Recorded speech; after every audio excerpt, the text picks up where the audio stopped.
எல்லா பந்துகளிலும் சிக்ஸர், ஒவ்வொரு போட்டியிலும் 200+ ரன்கள். இது ஐபிஎல் போட்டியா, வீடியோ கேமா? பெரும்பாலான ஐபிஎல் ரசிகர்களின் கேள்வி இதுவாகவே உள்ளது. இதற்கெல்லாம் காரணம் இம்பாக்ட் பிளேயர் என்கிற ஒரே ஒரு விதிமுறைதான். 2003ஆம் ஆண்டில் இருந்து செயல்பாட்டில் இருக்கும் இந்த விதிமுறையினால் ஒவ்வொரு அணியும் 12 வீரர்களை பயன்படுத்தி யாருமே எதிர்பார்க்காத திருப்பு முனைகளை ஆட்டத்தில் ஏற்படுத்துகின்றன. ஆனால் இது பேட்டிங்கிற்கு மட்டும்தான் உதவுகிறது. பவுலர்களுக்கு மிகவும் மோசமான விதிமுறை என அஸ்வின், மிச்சல் ஸ்டார்க், முகேஷ் குமார், அக்ஷர் பட்டேல் உள்ளிட்டோர் கருத்து தெரிவித்திருந்தனர்.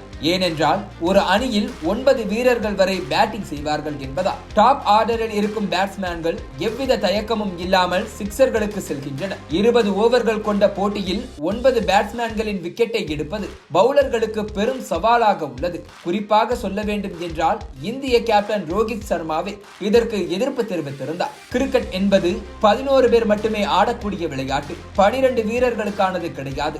இன்று இது நல்ல பொழுதுபோக்கை கொடுக்கிறது என நீங்கள் நினைக்கலாம். ஆனால் இந்திய கிரிக்கெட்டின் எதிர்காலத்தை அது பாதிக்கும் என வெளிப்படையாக தெரிவித்திருந்தார். இந்த நிலையில்தான் அதற்கு ஒரு தீர்வை கொண்டு வந்துள்ளார் பிசிசிஐ செயலாளர் தேஷா.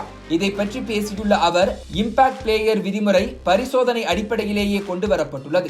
எப்படி பயன்படுகிறது என்பதை பொறுத்து அதை நீக்கலாமா, வைத்துக் கொள்ளலாமா என்று முடிவு எடுக்கப்படும். தற்போது வரை இம்பாக்ட் பிளேயர் விதிமுறையால் ஒவ்வொரு போட்டியிலும் 2 இந்திய வீரர்கள் வாய்ப்பு பெறுகின்றனர். ஆனால் ஆல்ரவுண்டர்களின் திறமை பாதிக்கப்படுவதையும் கருத்தில் எடுத்துக் கொண்டுள்ளோம். இது குறித்து அணி உரிமையாளர்கள் மற்றும் ஒளிபரப்பாளர்களுடன் ஆலோசித்து ஒரு நல்ல முடிவு எடுக்கப்படும் என கூறியுள்ளார். இதோடு நிறுத்திக் கொள்ளாத தேஷா கடைசியாக கூறிய ஒரு விஷயத்தால் ரசிகர்களிடையே சலசலப்பை ஏற்படுத்தியுள்ளது. அதாவது இம்பாக்ட் பிளேயர் விதிமுறை நன்றாக இல்லை எனவும் அது தங்களது ஆட்டத்தை பாதிக்கிறது எனவும் ஒரு வீரர் கூட கூறவில்லை என கூறினார். கேப்டன் ரோஹித் சர்மாவில் இருந்து சீனியர் வீரர்கள் ஸ்டார்க், அஸ்வின் உள்ளிட்டோர் அழுத்தம் திருத்தமாக கருத்தை சொன்ன போதும் தேஷா இப்படி பேசியது யாருடைய லாபத்திற்காக என ரசிகர்கள் கேள்வி எழுப்பி வருகின்றனர். ஒரு விளையாட்டின் விதிமுறைகளிலும் தொழில்நுட்பங்களிலும் மாற்றத்தை கொண்டு வருவது ரசிகர்களுக்கு கூடுதல் சுவாரஸ்யத்தை தரும் என்பது உண்மைதான். ஆனால் அடிப்படை விஷயத்தையே மாற்றுவது அந்த விளையாட்டின் தரத்தை